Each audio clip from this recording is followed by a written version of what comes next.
khi tu te chi bai le vek ule rasilat lan thiang him kani a tun huna hian hei kabula hian Dr. Sil Ramoya pumoi te a ZPM official candidate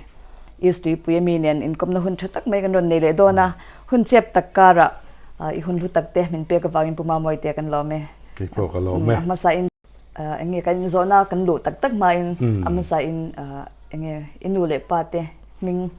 le pian le murna te iselen na tin ile khazir chungchang izerna educational qualification te tin abaka enge doctor idana chante tam takin medical doctor nge te hian zona te ni thina kateng thing khan min chile la tro yeah hey kan pa hi rensi biak moya ania kanu hi zapari ania ram hun no ta te kan la cheng howa min la dam puya ti chuanin nu pui sin thiala lian zuali kanaya ti chuan fanu mal song zo eliana mal song zuali kum ngami kan nei ve a ti chuanin a zirna lama chuan he PhD ka doctor dei da kha chu PhD ania MSc botany kani ti chon PhD in plant science botany ang tho thlai lam kan han tui pui dawa kan han zira khalai kha han sei zau do hlek te po hi a thain ka si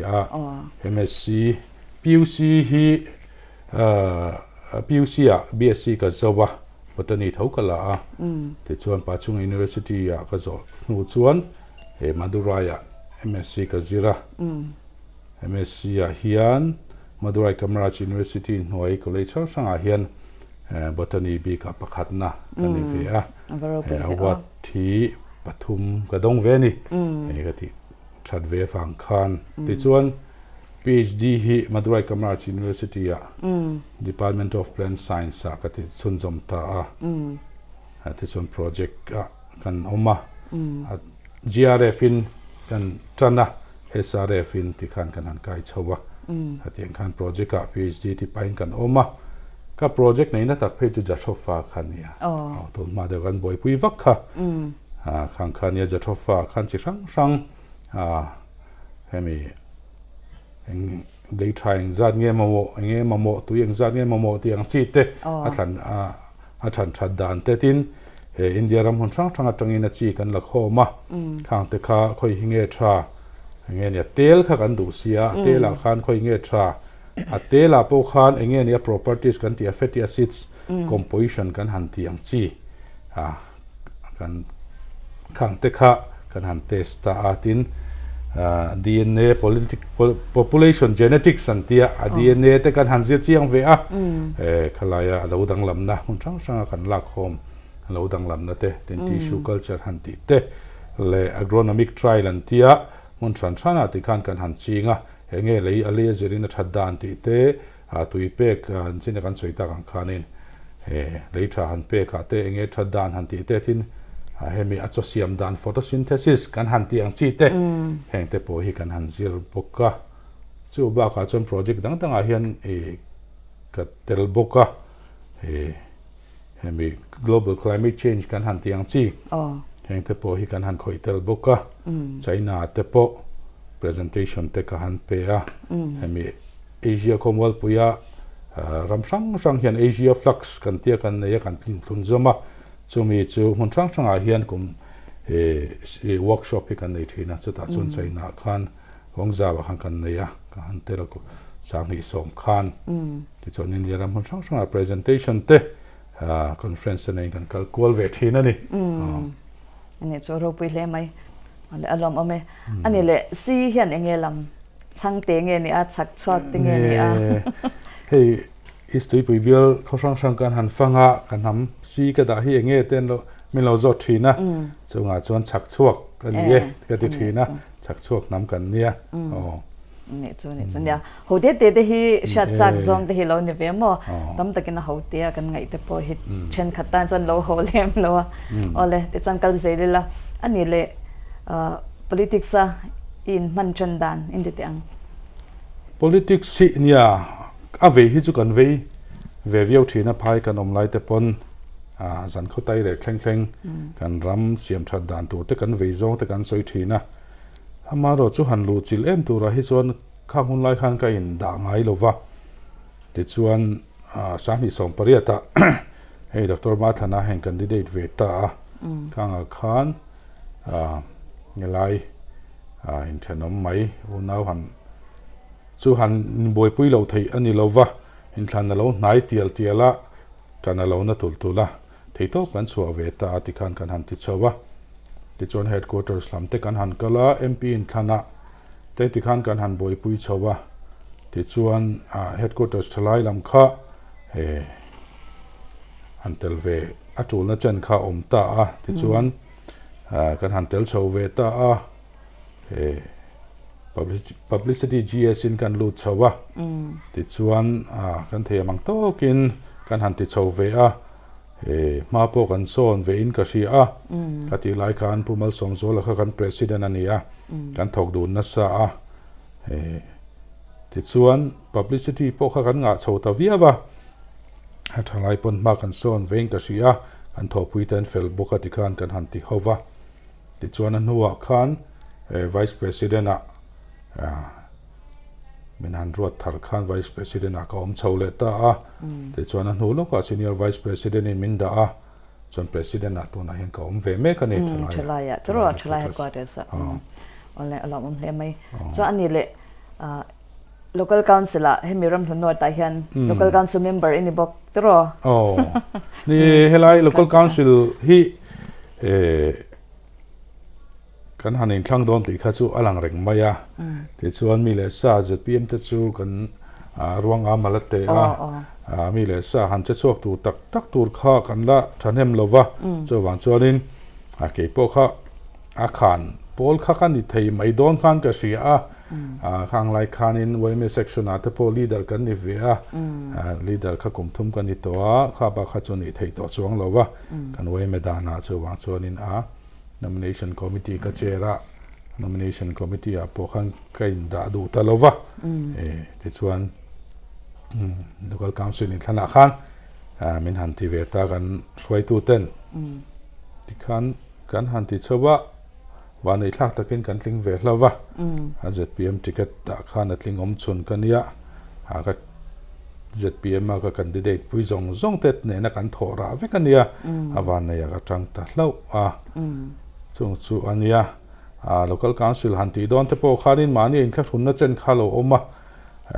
maro chu kan politics ka kan senior te ka zukrona ko thana ni na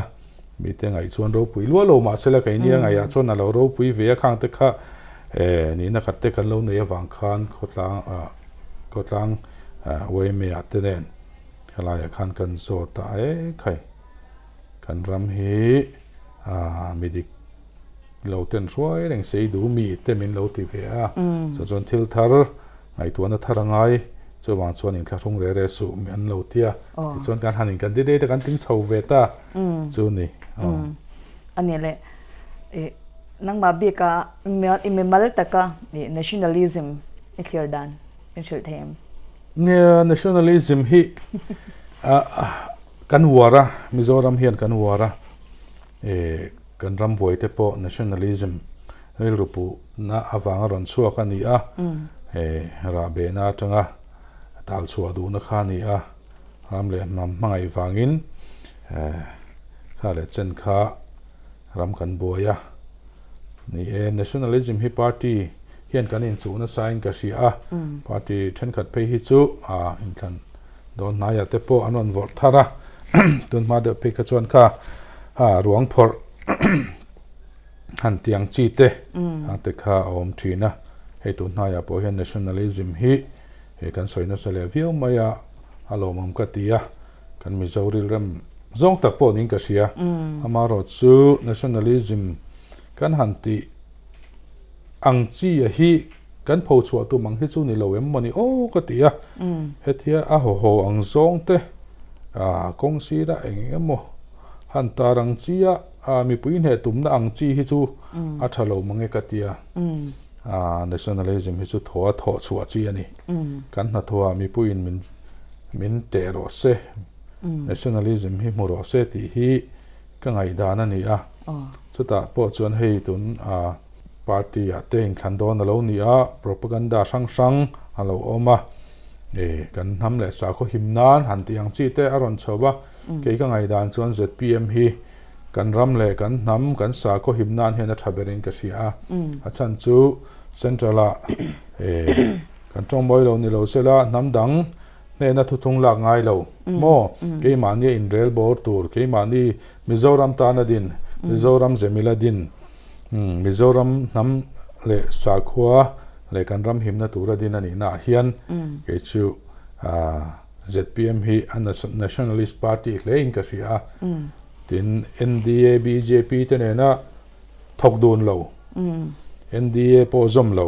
mo khateng kha kan nia helai tual to party kan ni na la ya hian sompui nei lo kan ni na la ya hian kan ram le nam hin nan chon ZPM hi thaberin ka sia ale alom ani le chutia nationalism te kan han soi kai tak le NDA te ron cha ta ka chan atu nai he kan chu manga media chang chang ate po le party dang dang te pon me bel chal an tum na hian enge nangma mi mal ngai dan vele NDA le ZPM sei zum chal an tum te kan zom lo wa kan PSC meeting in is central at hopui nei lo khan ti tluwa so wang chuan ti hian kan ram soita kan khan kan ram zemila kan ram din chhona tura party din ani na ang hian ti hian kan mal kala so wang chuan in khalai kha chu mi ten min lo soi zom tralan du chuan in do tan soi ni maya ka nga ya party in thandon hi chuan thil soi sang sang hi om thina so da chuan mi pui te po ka cha do chu hetiang thua hian ril ru film sengila hetiang in pu mo nang chi hi thu to kai la lawang u ti kha kan sei du bokani ale alom ame ani le hetai bel vilna lama khan le tai lang istri pui bela kum sang ni sompariat election kha mo kan thir le chan engi abikin se le far kona kchat salo chan ta khan engi chan kha ZPM khan chan na sataka ala kha nga in ka shani ka shat salo chan kha dikem chan inge tuna kha lo dikani chan tuna inge khamin kar sang ni somparat in than le tun sang ni som he pathum in kara masona te amem shada pacha kom ve ni kha kan soi masak do chu tuipui ral mi puite lom thu kan thil masaduwa sang ni somparat in than khan vot zanga somrit pasari chau khan kan chak lova chu wang chuan ZPM a bei sei na nei tu kalphung thar do tu khi sani samparet po khan kan lo thanem to hle in ka sia kha nga ZPM lo tuipui to tu te min lo vote tu te khalom thu ka sil duwa tin tu na hian thanem tak ZPM an lo lu ta then chu rut khel lo po in moral support an pe ati khan ka kan ron vote don chu ti thu ten lo tuipui thu te kan police chin lo tuipui thu ten soya chunga lom thu kan soi boka nei han soi ta kan khan far kon le sesi te kan vote in thlauna zual big deuh te khani a tuna hi chuan khatiang khani to lovin ka sia far kon te po MNF bu pui han tiang chi tongkam te kha om thina ma se kha khani big lo tin puthi sangku nga tlen tum khan far kona te po achak thawani chu wang chuanin helaya engeni ngai dan kan lo nei hi chu adi fel fam kim big lawin ka sia tin eni tun nai mai a po far kona te po MNF VCP lo ni thin te kan han lom lu ta VC vice president lo ni thin te kan han lom lu ta ti hian thanem ngai takin kan han ti chau hi alomom ko tia far kon po khi kan khobin kan sia chu tiang pon sa si khi kan shroi tu takin felan phur khop maya enrollment a po hian kan thave to khop mai mi pui te du sakna kan donga kan shroi tu ten fel boka so wang chuanin sang ni som pariat ang kha chu ni to don lovin kan sia alom shadan wam hle mai tur ole ani le tu nai han dit thei din hona loading tala zo na pani ka zo don che tani pakhat na chan okay kan administration chung changa mo ram pum hwa pakan administration mi sarkar mo ani mo kan in jail bol dana hian change anti enge nanglam na enge thak icha khoi hinge thak lok elang ka chak mangi o ti thei din huna dingilang ti te kha ilo nei be theya khata khan ram pum hwa pa pakhat na lo in ta se panhina chuan ibiala amasa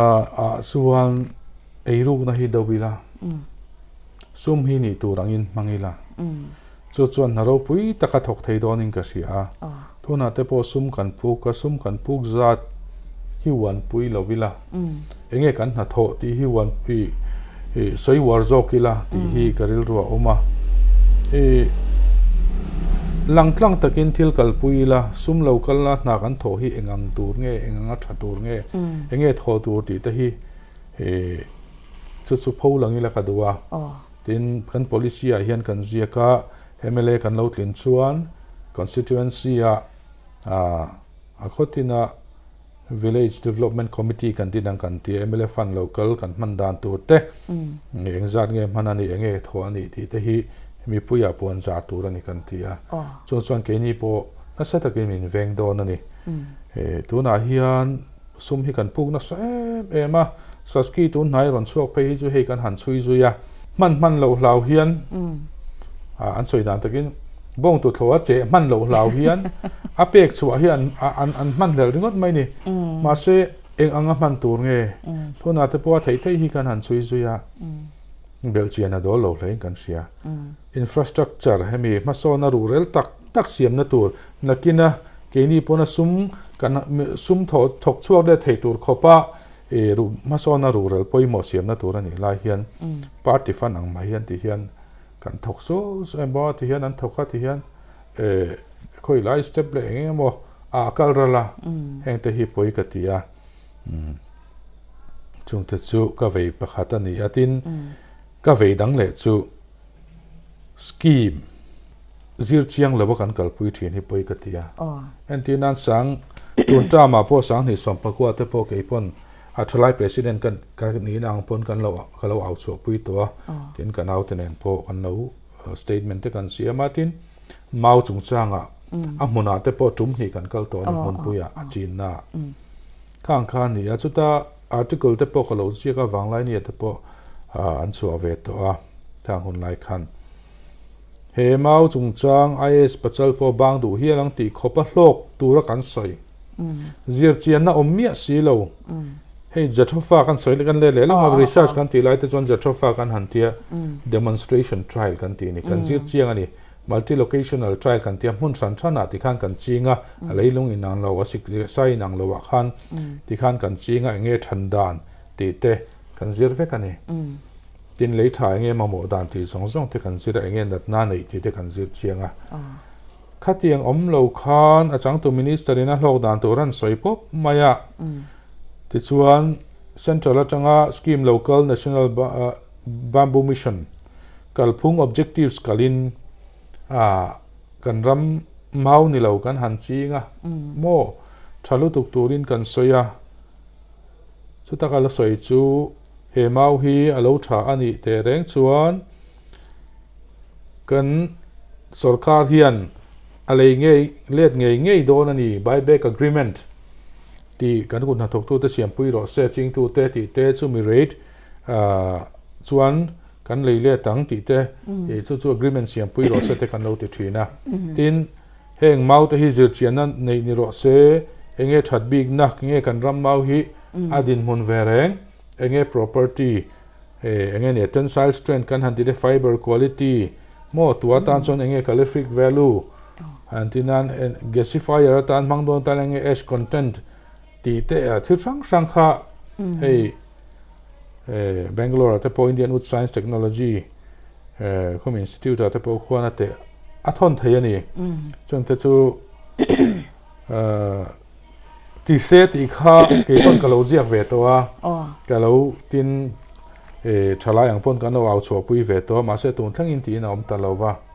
to na hian mau chi leina dingot hian vai bel charuk thei tun kumin session February session zo na khana ni ta vai bel charuk chuang mau triak leina hian kan mang to nia chumi te han ngai to chuan thang du si kan han te kan san soi war em ma to na hian kami kan mau chi na tang khan noi za ne kan mu let ve to noi som po kan mu le tang em chu nia zir chian na om lo he tiak thil kan kalpui mop thina hi apoi ka tia kan suma luang ral na sa sia akal ko nga hian a hlok tu hi zon hlokin karinga ama ro chu kutna tok tu ten kan hlok pui chi lo bani chu lai chu ka vei thina chu wang chuan zpm a sarkar chuan thil hi zir chian na kan na yang heng so thing te inga ti kan tui pui view kan ti chuan thing tlang poina kut morin ti dan tur a hravek to lo achi ke mani chi chuania mo hei tu na po kan han kal kuala dung tlanga te po so thing tam kan han zir chianga anat na te kan han khilaya anat na thlen tu te kan han zir chianga king te khi sarkar tha ne na aven na han tho te khi cha ko min ka sia chutiang in bu te le thlai dang te po ni a thap sarkar hian thapui to sela kan kut na tok tu te an dom kan thei lu tu se san zawa te po ka han kal ei pul an lo chinga ma se hlok tham an lo ching tlat lo chu ma chuan a min main lo angai ni a chan chu bo thin an ti a kha ven tham ei pul te kha han ching sela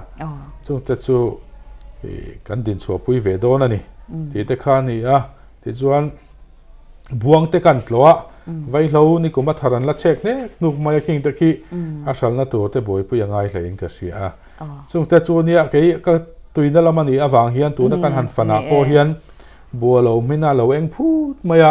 ka lom khop me kan kut na thok tu te thora a hlo tling ti ka mu a lo mom ka ti a tin ji klum te po hen han lame ka ma de po khan han la lo lum tu pa lo bok thup maya a mu nam ka ti a khang te kha kan thut na tok tu te kha ril rui na mal som vong ani chu thi rai chuanin thlai dat na te kan han mula so thing lo ta meng tuar te kan han mu chuan malak na tur wa tam ve kan tiril ru boka chung chu ani a chu wa chuan zpm a sarkar hi anga le lom toin ka si a hilai biela po khian mi puite du sakna in thlan tlin kani chuanin king khi ka malak na na sat na tur ni in ke pon ka shave a kan lo zirna lama lo ni ve bok nen tin kun hatok tu te tui pui ral hi kun hatok tu te mi tai ma khom na kan ni a chu wang chuanin thil han ti tak pui tur thiau mai khotina khian kun hatok tu ten ni a chung te ne na ma han la ko chu chak om dei ka sia ni lo om hle me beng war thak bok a lok thak hi Mizoram a chuan historical places pipu te nu ma tam na mun te lo ni ve amo tu piral chu indian dung tlang khorama lian chare long nen tlang te lo oma khatang khan far kon te va phairama nge thasiam ma sinon nen tlang tran tlang lur tlang tam tak kha o mani khatang te kha heng lama te hian malak tum na te omem te dei te ang helam hi ni ke ni khi kan van ne ke ni bial khi pipu te sul no a than he maya tun ma kha chuanin ki wangchia ko chuaro pui te po lung te po hi kan lo la dar mai thina ma se thuna chuan tha takin hum hala ni to a hemi chung hemi hi na sale zuala hum hala zinmi te hip thei tu ra chop chu hi thain ka sia thuna po khianin school le college no pang te pon an pan na sai me mani chunga chuan hemi tourism kan han ti te kan heritage site kan mun hlui ti changtlun te hi hum halle ti changtlun te hi central hian angai poi mo em maya Ministry of Tourism noya hian scheme sang oma chunga chuanin hemi prasad scheme kan han ti te te hi oma tin Swades Darshan scheme kan han ti te po omna Swades Darshan scheme a po hian circuit sang oma chunga chuan ecotourism le hemi North East Circuit hi ecotourism circuit le North East Circuit hi hian Mizoram hi kan tela chunga te po chon project engam bazat hi hailu thayani tin prasad scheme a po hian hemi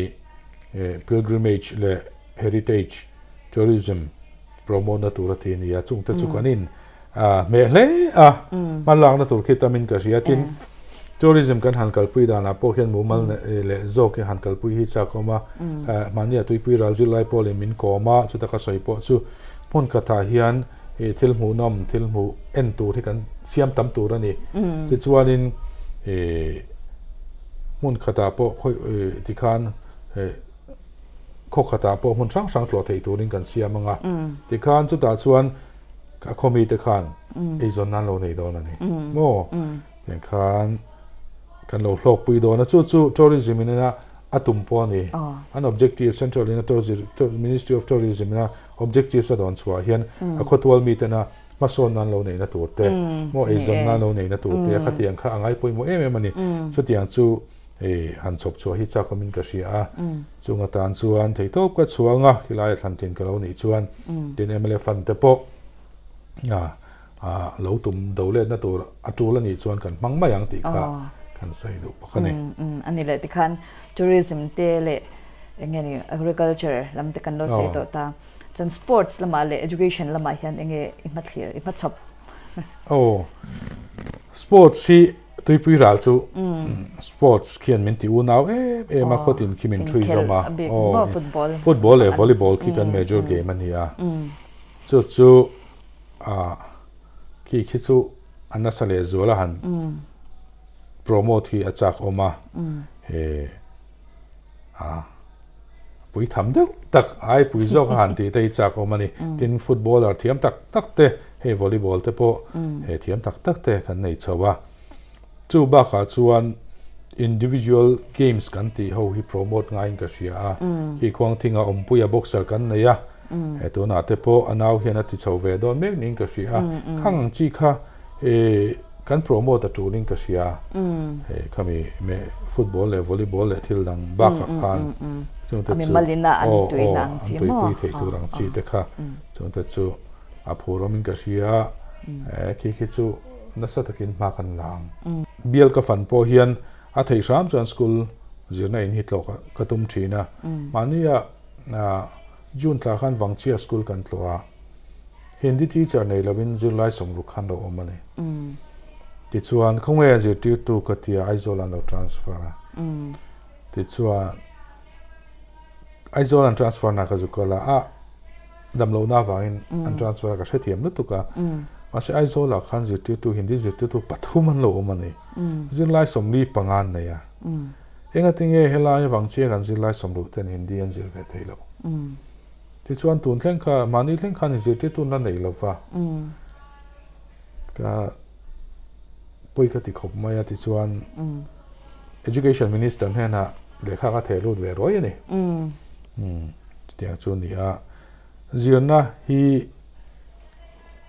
kan ngai poimo lo chuan khopui le thingtlang zirlai te in thlau don lo tu dakin lo ka na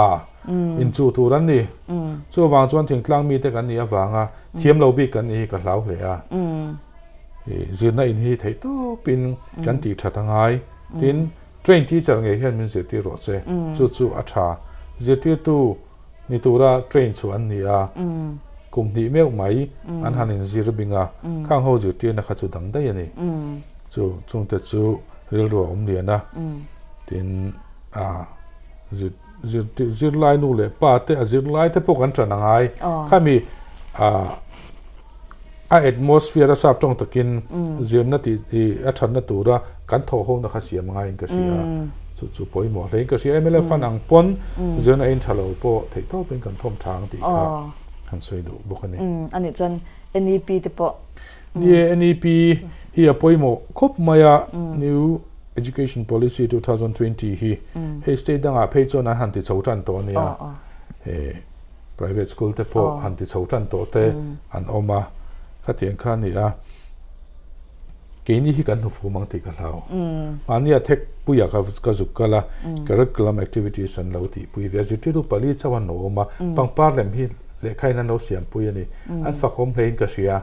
khang ziti tu in dai lo chunga thanem lo ngai te kha rilrui na se renga chu wang chuan zirna in hi education policy thararon kaldon boxia a school building shima po kan nei bel angai mel do na achan chu tun ma angan wadi kan anti preschool atang khan nei chawangai to 5 plus 3 plus 3 plus 4 in a kal to don sia khang awang khanin chanla khanga ya sokhar zpm sokhara kalphung thara hi chu thấy tốt chuang ai tin bial tin à thấy tốt chuang ai bukin ka sia chuan ZPM hi an sarkar chuan provisional electric P&E department beka power and electricity mo P&E electric department beka hian provisional employees hote master role ti hote manager reader ti hote hi kan ban ve kang achan chu kan privatize don an ti an ta chu wang chan ZPM hi an von ngam don mi von ngam ani don mi ti tu kadang venol me ni chu tutua leng hi om thina in thlan don hi chuan P&E department mai ni lovin school te pon privatize don ngam e chu tu te po chu ti khati tiang chi te po om thina heng hi chu thu por poleng ani ya thu bel chian don lo khang kha chu khati ti tum na khom lo ve ti kha ka soi thei ni mai ro se ala kha lo soi nam ni pon hei chu thu bel chian don lo ani ti kha mi pui pon lo dong song thiamila a thain ka sia bial vil tura ti ni atang khan ila vil deu ta char char ta tro I om rigu in ka sha ni ka kan thei top chu kan chho ve tin ZPM hian in fuina kan neya chu ta chuan bial vil tu candidate zong ta hi taima bera than tu ti hi ani top mai hi kan policy apo taima kan in zetira chu wang chuan in ke ni pon taimak na kan an lan tir tur ani ti khani a kan how to te pon chu chumin fuina sa a ti chuan hei khua po house to house kan zo to khat viau to kan tran ma boka so ti ve viau in ka sia na ta chuan alung oi khak iti poi ga ring ve ni ni ka pathian khoi na kan dong na sign ka sia kan ti thei ba hian pathian in na tho se la kan swai tu te kan unit le kan group le kan block swai tu ten fela ti kan thanem ngai takin ma kan han la hawatin mi puyan in hong boka kalphung thar tu na lo liana tu na chuan khopui politics le thingtlang politics adang lam to lo hi din chho kan do ve to thingtlang mi ten mason kan do ve to chumi du na chu lo lian maya chumi hanin folk kho ma chu ZPM hian kan that puin ka sia apoi mo ber chu ZPM a be sei na om hi a lu berin ka sia chu lai chu ani chu ma se khaten kal na khan nia ko pele thingtlang de politics en ral kha en ang deu to en data chu ti ral in nge ni SCDP te hian ngong te nei ve tho lem lo mi ni SCDP hi kan soi lo thei lo wa achan chu tuna kan sarkar lai an flagship program ania ti pon ti na sa a noi thum an han soidan kha nia ma ro chu tuna sing nga te sing ni sa nga te dong tok ten omma khang kha nia ma ro chu an ni po ni sipui len lai khan SCDP hin sem thobani mo sipui len dai khan pilot SCDP an tia an du zong chun pe tho noi khat singa te noi thuma pek te pon nei tho chu wang chon sipui leng awanga sem thei lo hi chu chon lam chun ni lovin ka sia tuna po hen SCDP mangin an man la na sa a helai hi chu adin chu pui ai ma hian ron enroll la SCDP dong la ron ziak lo de SCDP dong ang ti hi ani thlem na deu ber hi ni maya chu apoi chu ka tiang renga chan chu mi pui sumani a dong adong tu te chu ka du sak lo tu dong ro se ai tampo dong thei se ka du ma se ZPM in ke ZPM a chuan a mishing board se khan ngai pe mo don chu he ge po central atanga ministry of farmers welfare atang te pon project a local ke pon ti hian kan han boi pui ve chu ta ngai poi me mem chu asum pe khan ni lawa a mishing board se ya ni chu ZPM chon angai poi mo dona bana kai policy te po khan na ya khami ding chua pui thei tur khana mishing kan board sai phot dona ni chu khami capacity building kan han ti te hi ni ta tin skill development kan han ti te po khan khana in kai noi vek maya chu ni ni kan policy zorain ang lova tu na kan MNF una te chuanin tu na an zor pui per hi chu SCDP ni maya policy dang hi han au chu pui vak hin nei lova ke ni chu sumlam hi kan ma chuan velo thunga ma chuan tur po kan nei lova kan ma chuan ber chu policy zo khani chu kan kalphung inang lo lai chu ni ta ma se policy hi atlawin ka sia mi pumiril ru apo athoka tin policy wan tu ta chu an tha mai lo SCDP pon SCDP ping don tu len lo enroll pon ni mai thei ma sen thin lung hi an lei thei chuang lo mo kan policy a hian an he tho chu chu nia chuwang chuan SCDP hi chuan chu ti te chiam chuan min ti boi ka ring lo wa tu na po adong to te pon on lut zela khatiang khan ni a tin tu na dong tur han ti phei hi chu hey election model code of conduct in min phuar to don hai na om to lo wa tin tunin than so phei hi chuan sarkar thara pian kan ril to boka chuwang chuan hei hi chu in thlun na mai lia hi chuan ka ngai ti chuan Chalaya General Headquarters President in angin inge han seidu amo hi name nia Chalai President kan ho tu ta du sakna zara kan han ni chove a kong sang in ma kan latin kan van nei ka sia tun tram hi than hi ta me maya kan soi zok nga MLA in than zo khan ti khan local council in tha MP in than lo oma thei to kan so a local council in than te lo oma AMC in than te lo oma chumi zo chuan si ha MDC in than lo om le a kan va phei le a ti chuan sechi by election te 2 year by election ate a thla te ti khan in loin kan han cham chil boka chu ba ka lunglei LMC in than te lo oma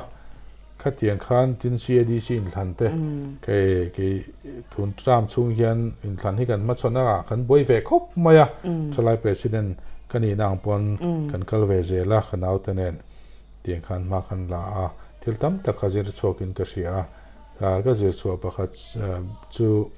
ZPM ma hian mi pui te hian be seinan an nei na sale mai ti hi ni a Chalai President kan i nang hian in leng hi kan ei ve fowa attend to party om na nei lo ten ni a chunga thren takin an soi chu ZPM omlo hi chu omlo ulang chon kan be thong tang tharum kan tho duang ti khop te pon thinri min an in so ve ni chu ZPM hi be sei na siam tu kan ni a peng ken kan la ka be sei na nei tu te kan ti thon thiang lo ti hi khai dan het tak ani a chuan mi puin min be sei angin thei thop kan chuanga kan policy te kan ti hlo thlinganga han ti tak chuan til hi ti haran ni lawania kan kut na thok tu te khai chu haran ni lo kan thlai te hi khai chu haran ni lo tuna ko Chalai President kan in pon kan thlai te han khai chu te hem skill development han ti te hanin dom kan te cha komin ka sia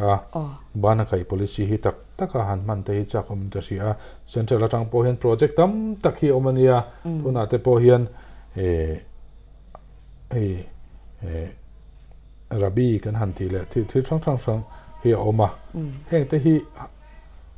han hai chu atu hi tam sia mala ka cha kom khom mai chung te chu kan soi du zuala ni a tin politics hi atha man thiam chu na tha ti hi ka soi duwa politics a hian thil tam tak ka zir chu ka keipon khoi institution ma kan zir chu lo tu thi ka zir chu ka mi te ne na again in kum kai na han siam te background sang mi chi sang han dor te tin kho sang a mi ji han mo te politics awang po hian mun kil khol be thlang kan jin chok ve a mi te din mun kan sia mi re thei ji ate kun ha tok ting tlang mi te ting tlang a kan din mun in thlau ji ate takin kan huwa khang kha inzir na chalu tu kan ya so wangzon politics hi chengot lo atha zong kan man chuan kan ram sian chua siam thatna na man rom chun kan ti mai nge man ro thaber ani ati chen nan po man ro thaber thawani ti kha ka sei dowa so wangzon ka thalai pui te po politics a party kan do lo ni phon politics hi ngai venang u achan chu kan chung ril kan chung ko a gil khol ber thleng hi khoi tho politics hian te kha kan sei tel lo ni alom ome chan anile kan tlang kom main mo gold medalist lo ni ta te khan MSc khan gold medalist ni nang khan enge ni zirlai te ifoi du na te mem tu na zirlai Mizoram kan zirlai te kan de ka zir dana te hian afui zong chuanin tu na kan zirlai te hi thiam pui an ni a han fui na tur phei chu kei te lul chuan ka hrelowa amaro chu te rei pe fuat kan ti hi mo fuat nei hi ngai tin in sung thei te hi ngai a chunga chuan ka fui ve to a tin a fui lam ai ma in ka soi du zo ka chu min zo ta ka chuan kan tu na kan zirlai te thei to pan chu sarkar na tlem to sia chunga chuan na lo om hleka an mu theina turin an in sor binga study material le khabu man to ta kan leya tikhan coaching ten kala chung kwa po tangkai man manglowin an in zirani an khung bingani ma se na lo kala kan na lak tam taka indu sarna party indu sarna anga kalte hi ave ka tia mani assembly ko ta protest an ya pohan ka batel pui nge a khang kha siam thathi ngain ka sia chunga tan te po chuan thei top kan chua don ani ti kha ka soitel hal du a kan zir lai te thanem ngai te ka zir turin tu sakna ka hlana tin zpm sarkara chuan ati tak te ta na hlotlin theina turin kanin kai chok don an ti kha kan soi du bok ani ole chatle mai chuan ani le te rei pe khai ron sei zawa ka ta khan ide khazir lai khan inde tang slow learner ngei ne quick learner ti he thiam zung chi ngei ne a be ka thiam thei lem lo ka sat la ve ka sat la ve ma set lo research apo hian ani tho ka shat da chakom ka te thiam thei te chun om lu tu mo ril ru chakte ani chu alom khlai te ka shat da chakom ka te medang tan po kham phur tharna te kha lo pe vele the mo zirlai lo en tu te tan po khan ole chuan ani le atop bernan e bible chang in hana me chil da che kapa in hana beran ni zo kang chu kapa hiam in fangon buka haram le fel na zon hasaki ai abat chape chun kwa po hena soi tam berani chu kan chom chun zom zel ning ka sia zpm policy nen point mil de pathian ram thlentir kan tumania chu